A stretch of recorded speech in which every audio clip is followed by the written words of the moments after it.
This is the Mavic Pro 2 Zoom. Mavic Pro 2 Zoom. Well, I'm kind of unhappy to report that they haven't done much better with the Mavic 2. It has this, and I can't figure out how to... Yo, Casey, watch this. Simple. So what I do typically when I make drone videos, I shoot with the drone, which is right here, the Mavic 2 Pro. And out of the box, it defaults at 4K 30 frames per second. I wanted to test out the default settings on auto so like the everyday Joe Schmo can see what the footage would look like. And I vlogged it with this camera, the Sony RX100 Mark V. The problem is, this is where the issue arose. I had this setting on 24 FPS. A lot of YouTubers like 24 FPS because it makes it look a lot more cinematic. Perfect. The problem is, if you use a drone and it shoots at 30 frames per second and you mix that in the timeline, yeah, you see where I'm going. Or maybe you don't, I have no idea.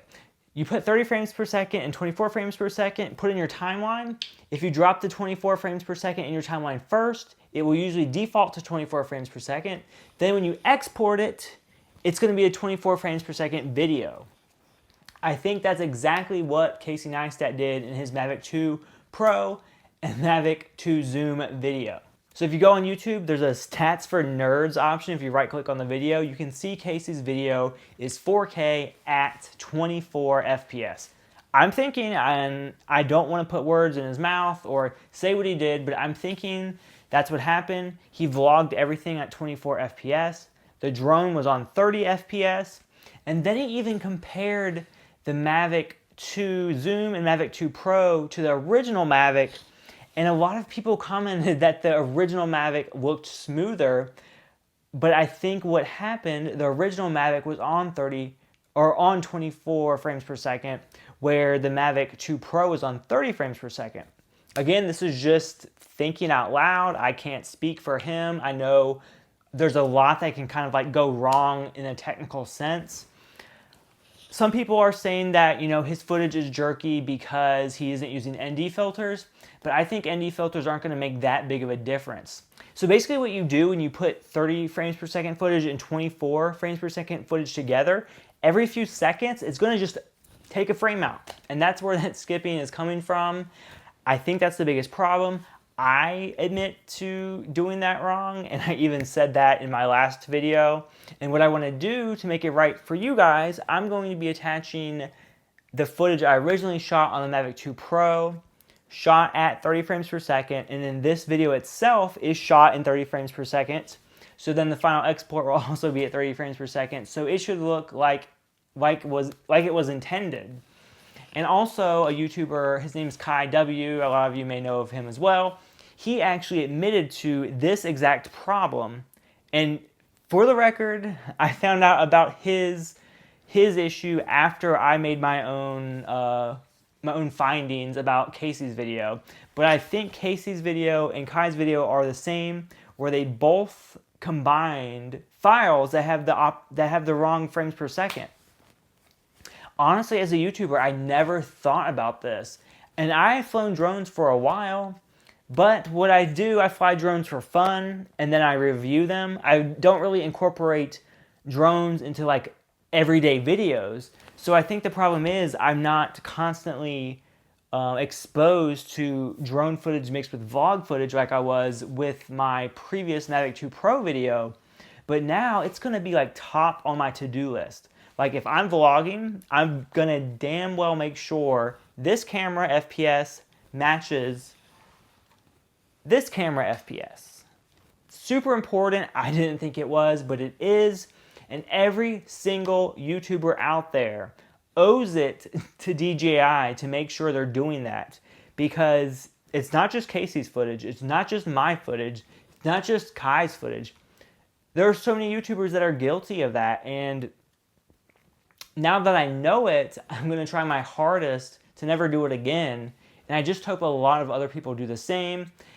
And I also just want to say thank you to the people that mention it in the comments. Some people think they're rude when they do that, but I honestly learn and grow from the comments. When I first started doing YouTube, people said that my audio was too low. I would have had no idea if it wasn't for the people in the comment section.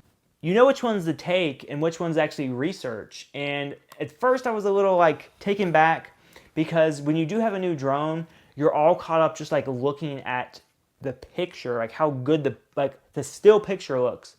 But when you really step back and look at my original video, I can definitely see the choppiness. So that's why right now I'm going to play the original video I had like fixed.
Hopefully Casey sees this video. Hopefully he realizes I'm not trying to just like bash him. I really want him to realize that if you're doing drone videos for the public, you're giving DJI a bad image.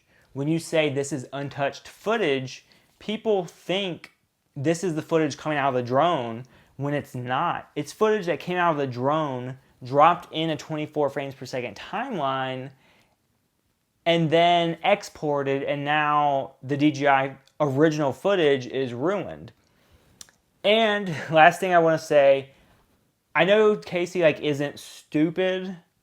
I'm sure he realizes not to mix, you know, stuff like this.